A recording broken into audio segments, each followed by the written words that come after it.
সবাই তৈরি আছেন তো ইনশাআল্লাহ? যদি জিহাদের ডাক দেওয়া হয়, গোটা ভারতের বিরুদ্ধে মুসলমানের যুদ্ধের ডাক আসে, এই জিহাদে শামিল হয়ে ভারত বিজয়ের জন্য কে কে প্রস্তুত আপনারা ইনশাআল্লাহ? সম্মানিত মুসলমান ভাই বন্ধুগণ, আল্লাহ নবী বলেছেন আল মালহামাতুল উজমা, ভারত একটা ভয়ঙ্কর যুদ্ধ হবে। আমার নবী বলেছেন ভারত একটা ভয়ঙ্কর যুদ্ধ হবে। এই যুদ্ধে যারা পাড়া বাড়াবে জাহান্নামের আগুন তাদের জন্য হারাম।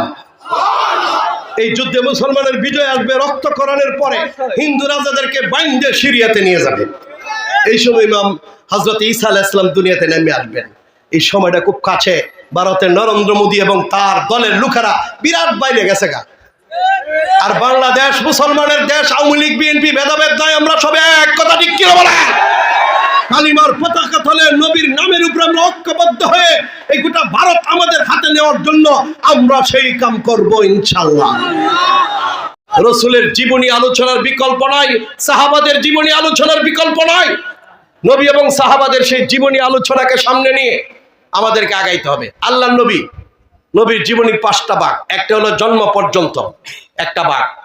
এই জন্মের আগে গোটা পৃথিবীর সামনে আল্লাহ আরব দেশটাকে উচ্চাঙ্গে আনছেন। সুবহানাল্লাহ। আব্রাহা বাদশাকে ধ্বংস করছেন পাখির ছোট ছোট পাথর দিয়া। সারা পৃথিবী চিনছে কি ব্যাপার, পাখি আই আমাই রেল কি গর, পাখি আই মাই রেল, এটা বেড়াইন কাবা শরীফ একটা কিতারে গোটা আল্লাহর ঘর। হ্যাঁ, এই আল্লাহর ঘরের কাছেই আমার নবী আইলেন, আরবরা চিনল।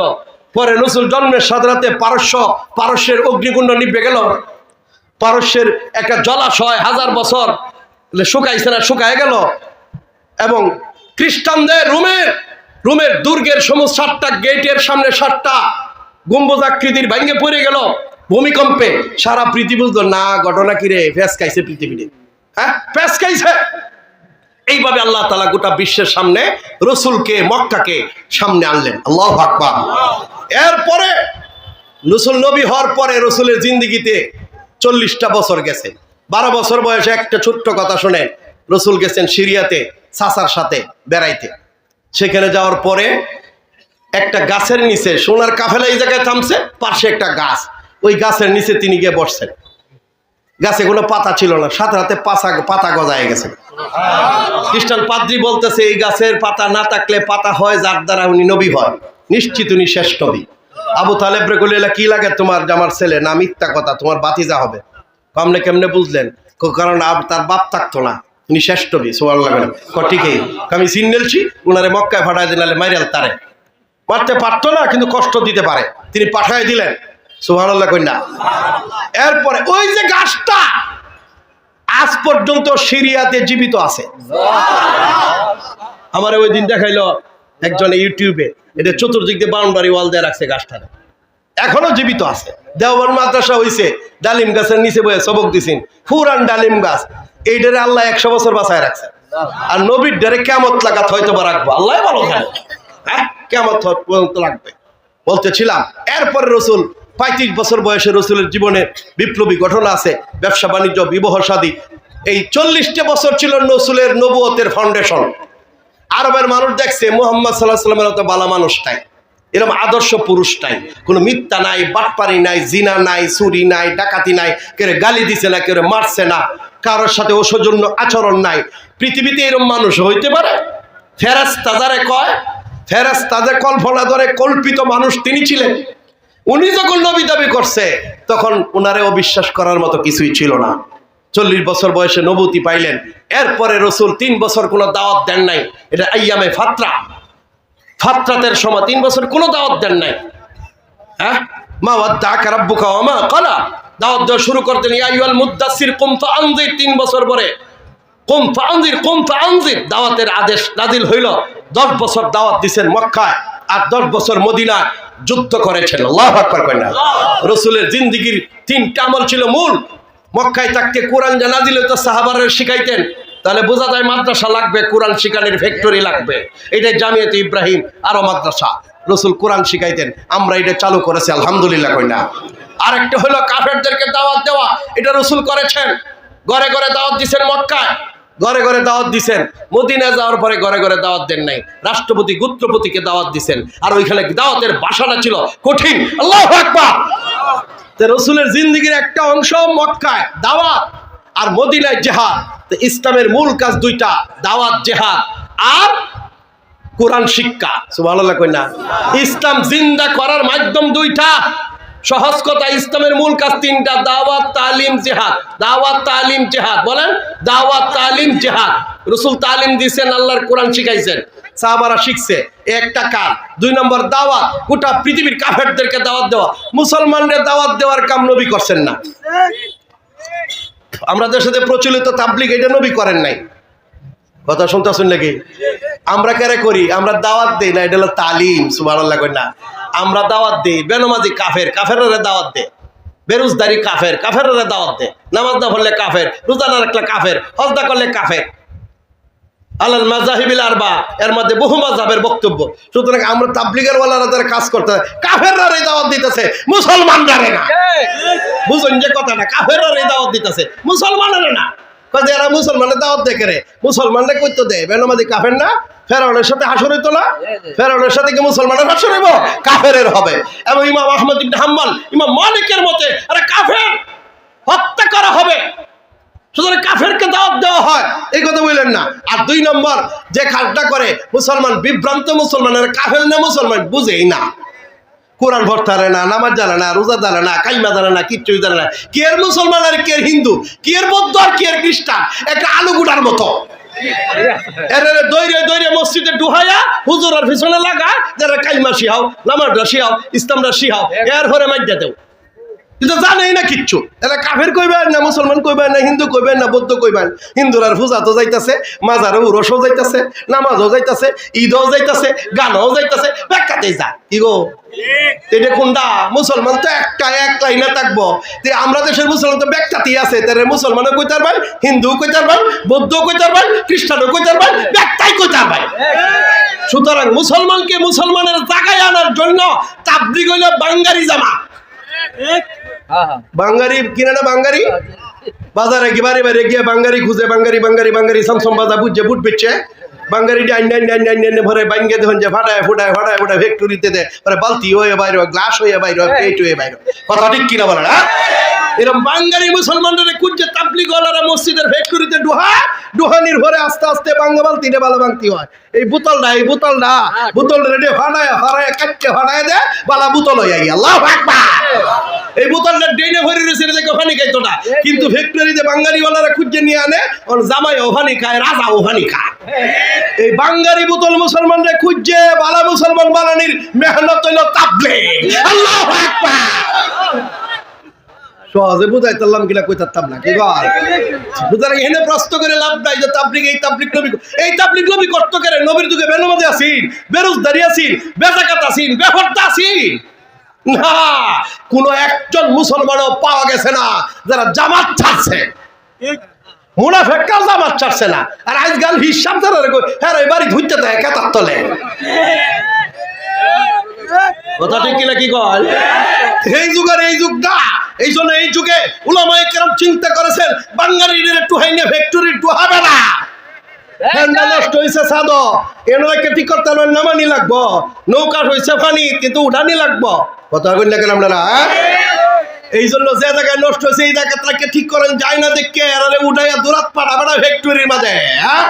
যারা কম আছে 3 দিন হয়ে যাবো, আর একটু বেশি রুগী যেটি 1 চিল্লা, এর চেয়ে বড় রুগী যেটা 3 চিল্লা লাগা, হাসপাতালে ভর্তি কর। এই রুগীর রোগ দূর হয়ে গেলে অটোমেটিক বুঝবো ইসলামী রেখো, ইসলামী রেখো। আল্লাহু আকবার। জরুরা রুগীর মিষ্টি লয়ে গেছে হোর বাড়ির বেটা, আব্বা আপনার লাগিল বালিশ আনছি নেত্রলা, তো বালিশ মিষ্টি ঠিক বারহাট্টার ফন্সের মিষ্টি, ঠা বিরাট মিষ্টি, বেটা কোলা তিতা লাগে বেটা। তো জরুরা মুখ তার মিষ্টি তো গেছে গা মুক্ত, আগে জ্বর দূর করো, পরে মিঠা তিতা লাগবো। এই মুসলমানের জ্বরে ধরছে, এই জ্বর সরানির একটা পদ্ধতি 3 চিল্লা। কথা ঠিক কিনা বলে? জ্বরটা সাইরে গেলে কই বোঝে রে বাবা, টি হেইতে ইসলাম না মজা লাগে, মিষ্টি লাগে দেখা যা অনকালি কয় যে কামড়াইলে কিরে মজা লাগে না, মজা লাগে না, লাগবো কেমনে বেটা, তো জরুরা মুখ। কথা ঠিক কিনা ভাই আমার? যাই হোক, বলতেছিলাম রাসূলুল্লাহ সাল্লাল্লাহু আলাইহি ওয়াসাল্লাম যে কাজ করেছেন সেই কাজটা হলো শিক্ষা। আলহামদুলিল্লাহ কওমি মাদ্রাসা বাংলাদেশের প্রত্যেক এলাকা হয়েছে। যে গ্রামে কওমি মাদ্রাসা নাই, আমরা ইসলামের কামে নাই। আপনি ভেডের কামে আছেন, যে গ্রামে মাদ্রাসা নাই সেই গ্রামে মাদ্রাসা করতে হবে, প্লে নার্সারি 1 2 3 কিন্ডারগার্টেন করতে হবে। তৈরি আছেন ইনশাআল্লাহ? হস্ত হলো কিন্ডারগার্টেন কেন করবেন? বাংলা অঙ্ক ইংরেজি ছাড়া যতই আরবির কথা কইন, ওই যে জোররা মুসলমানরা আইতলা পড়তো, তেরারে আনন্দ লাগবো। কেমনে আনন্দ লাগবো? এই মানে স্কুল কলেজে যে স্কুলে যে প্রাইমারি স্কুলে যে বাংলা অঙ্ক ইংরেজি ফরজ, এর চেয়ে বেশি আমরা পড়াইয়াম। বোর্ড হয়েছে চট্টগ্রামে, টাঙ্গাইলে, সিলেটে, বিভিন্ন জায়গায় নুরানি প্রশিক্ষণ বাংলা অঙ্ক ইংরেজি সহ। আলহামদুলিল্লাহ, আপনি প্রশিক্ষণপ্রাপ্ত শিক্ষক আনবেন। নুরানি kindergarten school and Madrasa, school and Madrasa, school নামটা লাগাইবেন, নাহলে আগ করতো না। এক বেটা নাতিরা খাওয়ায় বেডি, আর বেডিও আগ করে, নাতিও আগ করে। জিজ্ঞাসা কি গো হেইডে খা, হেইডা আগ করে, তুমি আগ করে করে, আমি আগ না করলে হেইডাও আগ করে না। স্কুল না লেখলে এরা আগ করতো না, এই জন্য স্কুল লেখকে মাদ্রাসা লেখে স্কুল লেখকে আগ করো, হেরাও আগ করবো, পরে কোরআনটা খাওয়াই দিবেন। আল্লাহু আকবার। স্কুল কলেজ আপনি বাংলা অঙ্ক ইংরেজি দেন, সাথে আরবিটা দেন। আল্লাহু আকবার করেন না? এরকম প্রতিটা গ্রামে একটা নুরানি কিন্ডারগার্টেন খুলেন, 4 জন শিক্ষক দেয়। প্লে নার্সারি 1 ক্লাস আমরা ভারী, 2টা লাগে না। একটা ক্লাস 1 একটা ক্লাস, 2 একটা ক্লাস, 3 একটা ক্লাস। এই ক্লাসটি আপনি চালু করবেন। তৈরি আছেন? এরপরে যদি ছেলেগুলো বড় হয়ে যাবো গা, মেয়েরা যে একটু বড় হইব, আলাদা করবেন, মহিলা মাদ্রাসা খুলেন, আস্তে আস্তে আঁকবেন, দাওরা লাগাই যেতে দেন প্রতিটা গ্রামে। আর ছেলেগুলো যদি হাফেজ হইতেছে, এদের হাফেজ সাহেব বানায় দিন। আর যদি আলেম হইতেছে, আলেম বানায়। আর যিনি পড়তেছেন এই স্কুলে দিয়ে দেন। এই ছেলেটা বেঈমান হবে না, কাফের হবে না, জাফর ইকবাল হবে না। ঠিক আছে ইনশাআল্লাহ? প্রত্যেকটা গ্রামে একটা কিন্ডারগার্টেন, একটা হাফজাখানা, একটা মহিলা মাদ্রাসা, দাওরা পর্যন্ত।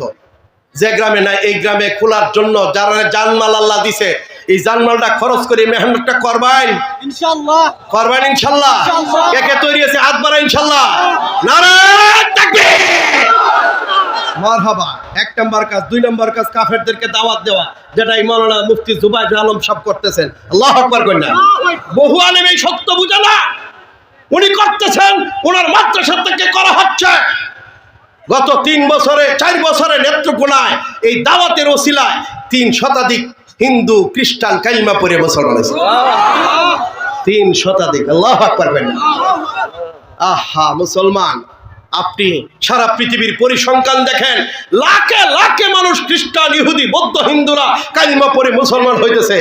মুসলমান যদি নামাজ পড়ে, এর চেয়ে বেশি কাফেররা মুসলমান হইতেছে।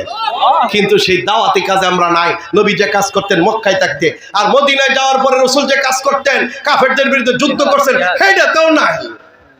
নবীর মূল যে 2টা কাজ, তালিম দেয়া আছে, সব মুসলমান তালিমে নাই। কিছু তো স্কুল কলেজে পড়ে, কোরআন ধরে না, এটা তো একটা নাই। শতকরা 2 জনের মধ্যে 200 জনে শতকরা 1 জন আসে মাত্র এই মাদ্রাসাগুলোতে, বাকিরা তো মাদ্রাসা তো আয় না।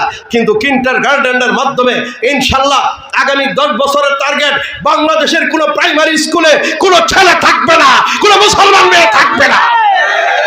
এমন মেহনত করতে হবে। তৈরি আছেন ইনশাআল্লাহ? মুসলমানকে বুঝান কোরআন শিক্ষা ফরজ, তাহলে দুজকে দিতে হবে। কোরআন শিখেন, জান্নাতে যাবেন, এটা বুঝান। ইসলাম জিন্দা করতে হবে। আমি নেত্রকোনা মালনীতে প্রাইমারি স্কুলের সাথে আমার মাদ্রাসা আলহামদুলিল্লাহ চালু করছি, আজকে 4-5 বছর হয়েছে আলহামদুলিল্লাহ। স্কুল হইলো 56 জন, আর আমার হইল 200-র মতো। পাশে আরেকটা কিন্ডারগার্টেন হেন হইলো 65, পাশে আরেকটা হেন 150। এক গ্রামে ব্যক্তি তো আমরাই নিছি গে। প্রাইমারি স্কুল আছে 56 জন, এর মধ্যে মাত্র 10 জন হইল মুসলমান, বাহিরি হিন্দু। বেডি হিন্দু বেডি হেডমাস্টার করতে, স্যার আপনি তো ব্যক্তি নিলেন গা। আমি কিছু নিলাম গো, কই আপনি দিতে তুই এই যে আপনি হিন্দু, এডিও হিন্দু। মুসলমান কোরআন শিখতে আইবেন, আর আপনি কোরআন দেন প্রাইমারি স্কুল, আমি দিয়ে দেন। কারণ কি করা, আমার স্কুলে তো ডিস্টার্ব করছে, সব ভর্তি আপনারা করবেন, মাসে 1000 টাকা হাঁটিতে হেডিও দিবেন, আপনি দিবেন, আমি নেন। কথা বুঝতেছেন না? 500 টাকা মাসা দিয়া দিয়া ফুলাফান পড়তাছে, পাগল হয়ে গেছে গা শহরের মানুষ নুরানি কিন্ডারগার্টেনে পড়ানোর জন্য। এদের লেখা দেখে পাগল হয়ে যায় স্কুল কলেজ ইউনিভার্সিটির লোকেরা, বাংলা অঙ্ক ইংরেজি লেখা দেখে। ভালো লাগবে না? এমন শিক্ষা, এমন বিপ্লব ঘটাইতে হবে বাংলার মাটিতে। আগামী 10 বছর পরে 100 থেকে 100 ছেলে কোরআন শিক্ষিত হবে। এটাই বড় বিপ্লব। প্রতিটা গ্রামে প্রস্তুত হন। এটা হলো যুদ্ধ, এটা হলো যুদ্ধ খ্রিস্টানের বিরুদ্ধে, খ্রিস্টান সিলেবাস, খ্রিস্টান আইন, খ্রিস্টান সংস্কৃতির বিরুদ্ধে ইসলামের বিপ্লব, ইসলামের জিহাদ। এই জিহাদে আপনাদেরকে কাজ করতে হবে। তাহলে আগ করার লাগবে, ইমাম সাহেবরা হইতে তাই নমাজ না পড়ায় করে আগ করে তাও করে তুমি বেটা দাও খাইতে খাইতে ফেটা তো মোটা এমনি খাদ্য শুনবা না, কম খাও, মেহনত করো, রাত আর দিন একাকার করে আমার নবীর মতো, সাহাবারের মতো দিক দিগন্তে প্রতিটি মানুষকে, প্রতিটা ব্যক্তিকে ইসলামের উপর আনার জন্য তোমার জীবন দিয়ে দাও। তোমার অর্থের অভাব হবে না, সম্মানের অভাব হবে না, খাদ্যের অভাব হবে না। কথা ঠিক কিনা বলে? আলে মুলামারা যদি প্রস্তুত হয়ে যায়, ইমাম সাহেবরা যদি প্রস্তুত থাকে নুরানি ট্রেনিং করে করে, আর যদি কাজ শুরু করে দেয়, ইনশাল্লাহ ইসলামের বিপ্লব আসবে। আর মদিনায় যাওয়ার পরে রসুল করছেন জিহাদ। আল্লাহু আকবার। মদিনায় ইসলামী রাষ্ট্র কায়েম করেছেন। বাংলাদেশে ইসলামী রাষ্ট্র না, কোরআনের রাষ্ট্র না। আমরা চাই এই বাংলাদেশ কোরআন মতে চলুক। কথা ঠিক কিনা কর? শুধু বাংলাদেশ আমরা নিয়ে চিন্তা করি না, গোটা পৃথিবী চলুক। এই জন্য রসুল যে পদ্ধতি নিয়েছিলেন, এটা হলো জিহাদ। মদিনায় দাওয়াত দিচ্ছেন, দাওয়াত কবুল করছে, রাষ্ট্র কায়েম হয়েছে। রোম, পারস্য, সিরিয়াতে জিহাদের মাধ্যমে রাষ্ট্র কায়েম হয়েছে। এই ইসলামের এই বিপ্লব করার জন্য তৈরি আছেন ইনশাআল্লাহ? সবাই তৈরি আছেন ইনশাআল্লাহ? যদি জিহাদের ডাক দেওয়া হয়, গোটা ভারতের বিরুদ্ধে মুসলমানের যুদ্ধের ডাক আসে, এই জিহাদে শামিল হয়ে ভারত বিজয়ের জন্য কে কে প্রস্তুত আপনারা ইনশাআল্লাহ?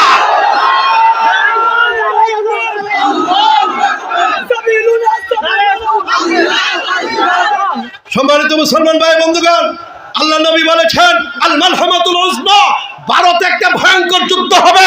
আমার নবী বলেছেন ভারত একটা ভয়ঙ্কর যুদ্ধ হবে। এই যুদ্ধে যারা পাড়া বাড়াবে, জাহান্নামের আগুন তাদের জন্য হারাম। এই যুদ্ধে মুসলমানের বিজয় আসবে। রক্তকরণের পরে হিন্দু রাজাদেরকে বাইন্ধে সিরিয়াতে নিয়ে যাবে। এই সময় ইমাম হযরত ঈসা আলাইহিস সালাম দুনিয়াতে নেমে আসবেন। এই সময়টা খুব কাছে। ভারতের নরেন্দ্র মোদী এবং তার দলের লোকেরা বিরাট বাইরে গেছে গা। আর বাংলাদেশ মুসলমানের দেশ, আওয়ামী লীগ বিএনপি ভেদাভেদ নাই, আমরা সবাই এক। কথা ঠিক কি বলে? কালিমার পতাকা তলে নবীর নামের উপর আমরা ঐক্যবদ্ধ হয়ে এই গোটা ভারত আমাদের হাতে নেওয়ার জন্য আমরা সেই কাম করব ইনশাআল্লাহ।